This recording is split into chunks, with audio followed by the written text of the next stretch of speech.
to another of our Grimm fairy tales. Today's strange little story is a tale collected by the Brothers Grimm and has many different titles throughout the whole of Europe. It's also known as The Pack of Ragamuffins, The Adventures of Chanticleer and Partlet, How They Went to the Mountain to Eat Nuts, The Vulgar Crew, A Pack of No-Goods, The Pack of Scoundrels, and the one we are going with today. Simply, Riff Raff. Because I like saying it. Riff Raff. Now, this one is also compared with another two of the Grimm's tales, namely Herr Korbes and the Brenman Town Musicians, which I haven't done videos yet on, but they're on the list. Now, this one, it doesn't really have sort of a beginning and an end. We're sort of dropped slap bang in the middle of something that's already going on, and it ends sort of not like a normal one. And this is another fairy tale that reads like a complete fever dream, or someone had been smoking funny stuff before putting pen to paper to write down all the imagery that they saw because of it. For either, let's get into it. So one day, the rooster turns to the hen and says, "The nuts are ripe, let's go up the hill and eat our fill before the squirrel comes and collects them all away." So they both go up the hill, and because it's such a nice day, they stay up there all day and eat nuts all day. Because what's better than sitting on a hill and just eating nuts all day? Now, it's not known that it was because they had eaten too much and they were practically in a food coma that they couldn't move, or they'd grown too high and mighty having taken the nuts from the squirrel, but they no longer wanted to go home on foot. And anyone that's been in a food coma and eaten too much on a night out, that's why there's taxis. So the rooster built a carriage made out of the nutshells that they'd just discarded on the ground. So not only are they gluttons, they're also litterers. And when it was finished, the rooster showed the hen this wonderful little carriage thing that he'd made. And the hen went and sat in it and says, "Right, well, now all you have to do is harness yourself to it and let's go home." To this, the rooster turned around and said, "Well, you've got some freaking nerve, because I've just built this and I am not pulling your carcass all the way home after eating just as much, if not more than you. And I built the damn thing and you didn't even lift a feather.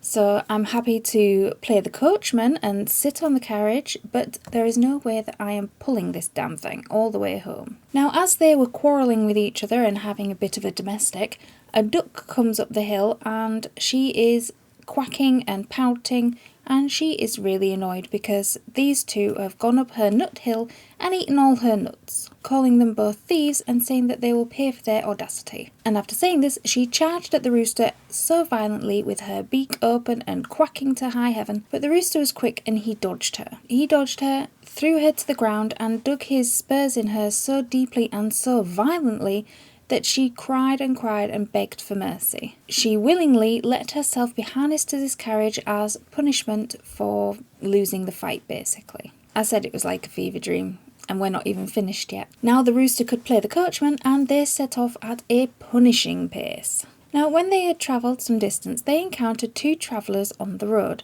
a needle and a pin. And they said to the rooster and the hen, and ignored the duck, and they said, "The road is dirty and dangerous and it's going to be dark soon. Can we please get a lift with you? We're little and light and you'll hardly know we're there." And the reason for them being out at night in the dark was that they'd been at the local tavern and they'd had one too many beers and really couldn't find their way home again. Now, since they were thin and small, the rooster said, "Yes, you can come in, go in then in the carriage, and as long as you don't disturb the hen by pricking her, you'll be fine to travel with us wherever we're going." Now, when it got really dark, they ended up at an inn, and they decided to stop because they could see that the duck was suffering with exhaustion. She wasn't walking very well, and she was swaying from side to side, and she was close to near collapse. So based on that, they decided that it would be a good place to stop. Now, at first, the innkeeper tried to raise all sorts of objections about them staying there, saying that they looked like an unsavoury lot, and they weren't really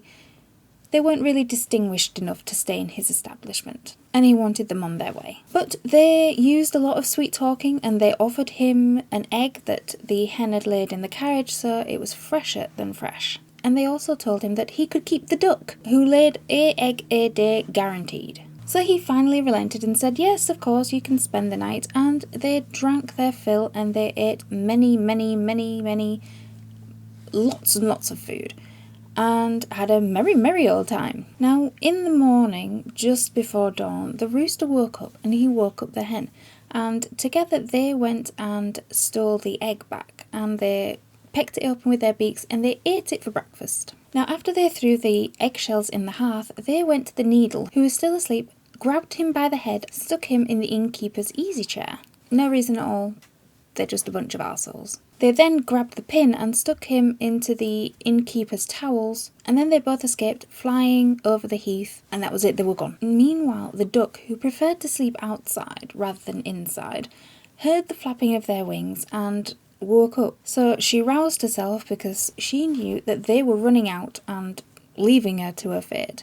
So she promptly got up, skedaddled, made for the closest water source, and off she swam, never to be seen again. Now, a few hours passed and the day's just getting started, and the innkeeper wakes up and he gets out of bed, washes his face, and uses the towel to rub all his face up. However, the pin that was in there scratched him from ear to ear, all over his face. He discarded the towel and went into the kitchen to light his pipe from the hearth, and in bending over to light his pipe, the eggshells popped into his eyes. He exclaimed that everything seemed to be attacking his head this morning, and went and plopped down in his easy chair to settle his bad mood, but instantly jumped up screaming. The needle had stuck him in his unmentionables, and that hurt worse than his head did. Now he was completely angry, and he suspected the dodgy group of Riff Raff from the night before, but of course he went to look for them. They were all gone. And the innkeeper swore that he would never again let any Riff Raff into his inn, especially when they eat so much, drink so much, pay nothing, and play mean tricks on him to boot. And that's the end of the tale. Like I said, it's a fever dream thing, and I hope you enjoyed it as much as I did. And I know it was a little bit short, but there are longer videos coming. They might be sporadic throughout September because I will be on holiday. I will be sunning myself on a beach in Greece, but in October I'm aiming for a Halloween bonanza. So if you know of any childhood tales, childhood fairy tales that really sort of weirded you out as a child, leave them in the comments below, and don't forget to like and subscribe to my channel. And as always, keep reading.